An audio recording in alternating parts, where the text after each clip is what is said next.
Assalamualaikum warahmatullahi wabarakatuh. Saya Muhammad Irfan Rosyadi, peserta latihan dasar CPNS tahun 2021 BPSDMD Provinsi Kalimantan Selatan dari Angkatan 22 Kelompok 1.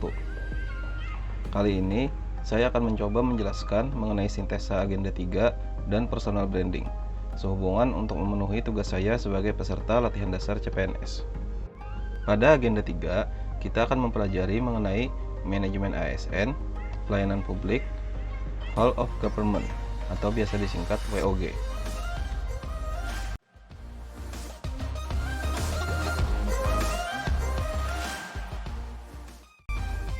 Yang pertama yaitu mengenai manajemen ASN. Manajemen ASN itu sendiri adalah pengelolaan ASN untuk menghasilkan pegawai ASN yang profesional, memiliki nilai dasar, etika profesi, bebas dari intervensi politik, bersih dari praktik korupsi, kolusi, dan nepotisme. Lalu selanjutnya tentang kedudukan ASN. ASN terdiri dari pegawai negeri sipil atau PNS dan pegawai pemerintah dengan perjanjian kerja atau yang biasa disingkat P3K. PNS dan P3K diangkat oleh pejabat pembina kepegawaian dan diserahi tugas dalam suatu jabatan pemerintahan atau diserahi tugas negara lainnya dan digaji berdasarkan peraturan perundang-undangan. Pegawai ASN memiliki peran sebagai perencana, pelaksana, dan pengawas penyelenggaraan tugas umum pemerintahan dan pembangunan nasional melalui pelaksanaan kebijakan dan pelayanan publik yang profesional, bebas dari intervensi politik, serta bersih dari praktik korupsi, kolusi, dan nepotisme. Untuk dapat menjalankan perannya dengan baik, pegawai ASN memiliki fungsi sebagai pelaksana kebijakan publik, pelayan publik, dan perekat dan pemersatu bangsa. Berikutnya mengenai hak dan kewajiban sebagai ASN. Hak dan kewajiban ASN diatur dalam Undang-Undang Nomor 5 Tahun 2014 tentang Aparatur Sipil Negara, yaitu pada pasal 21 sampai dengan pasal 24. Dan kita sebagai ASN wajib mematuhi kode etik dan kode perilaku yang juga telah diatur dalam Undang-Undang Nomor 5 Tahun 2014 tentang Aparatur Sipil Negara, yaitu pada pasal 3 dan 5. Selanjutnya, mengenai konsep sistem merit dalam pengelolaan ASN. Konsep sistem merit itu sendiri telah menjadi bagian yang tidak terpisahkan dalam pengelolaan ASN. Karena pada dasarnya, sistem merit adalah konsepsi dalam manajemen SDM yang menggambarkan diterapkannya objektivitas dalam keseluruhan semua proses dalam pengelolaan ASN, yakni pada pertimbangan kemampuan dan prestasi individu untuk melaksanakan pekerjaannya. Pengertian sistem merit itu sendiri yaitu kebijakan dan manajemen ASN yang berdasarkan kualifikasi, kompetensi, dan kinerja secara adil dan wajar dengan tanpa membedakan latar belakang, politik, ras, warna kulit, agama, asal-usul, jenis kelamin, status pernikahan, umur, ataupun kondisi kecacatan. Sistem merit menjadi prinsip utama dalam Undang-Undang ASN.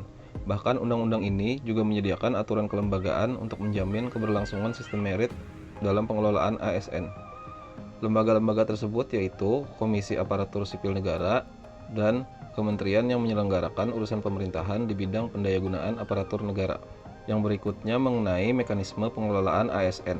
Pengelolaan ASN sendiri terdiri dari yang pertama yaitu pengelolaan PNS dan P3K, yang kedua pengelolaan jabatan pimpinan tinggi, ketiga organisasi, yang keempat sistem informasi ASN, dan yang terakhir penyelesaian sengketa.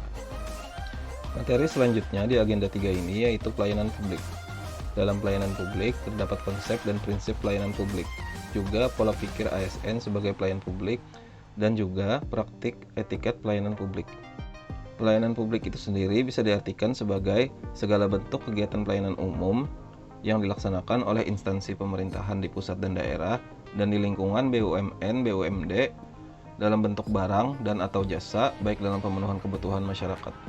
Prinsip pelayanan publik yang baik untuk mewujudkan pelayanan prima adalah yang pertama yaitu partisipatif, transparan, responsif, tidak diskriminatif, mudah dan murah, efektif dan efisien, aksesibel, akuntabel, dan yang terakhir berkeadilan. Berikutnya mengenai pola pikir ASN sebagai pelayan publik. Sebagaimana diatur dalam Undang-Undang Aparatur Sipil Negara, ASN sebagai profesi berlandaskan pada prinsip sebagai berikut, yaitu nilai dasar, kode etik dan kode perilaku, komitmen, integritas moral, dan tanggung jawab pada pelayanan publik, kompetensi yang diperlukan sesuai dengan bidang tugas, kualifikasi akademik, jaminan perlindungan hukum dalam melaksanakan tugas, dan profesionalitas jabatan. Dan selanjutnya mengenai praktik etiket pelayanan publik. Etiket pelayanan yang perlu diperhatikan oleh ASN terhadap pengguna jasa pada umumnya yaitu sikap atau perilaku, ekspresi wajah, penampilan, cara berpakaian, cara berbicara, cara mendengarkan, dan juga cara bertanya. Materi terakhir dari agenda 3 ini yaitu Whole of Government atau yang biasa disingkat WOG. WOG adalah sebuah pendekatan penyelenggaraan pemerintahan yang menyatukan upaya-upaya kolaboratif pemerintahan dari keseluruhan sektor dalam ruang lingkup koordinasi yang lebih luas guna mencapai tujuan-tujuan pembangunan kebijakan, manajemen program, dan pelayanan publik. Salah satu contoh pelayanan WOG di Indonesia yaitu pola pelayanan satu atap. Contohnya Samsat, yang terdiri dari Bapeda, kepolisian, dan jasara harja terkait asuransi.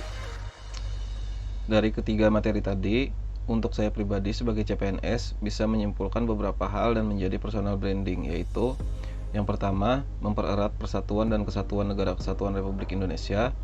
2. Melaksanakan kebijakan dan pelayanan publik yang profesional dan berkualitas. 3. Memberikan layanan publik secara prima. 4. Mampu berkolaborasi dan berkoordinasi dengan semua sektor dalam rangka pembangunan kebijakan, manajemen program, dan pelayanan publik.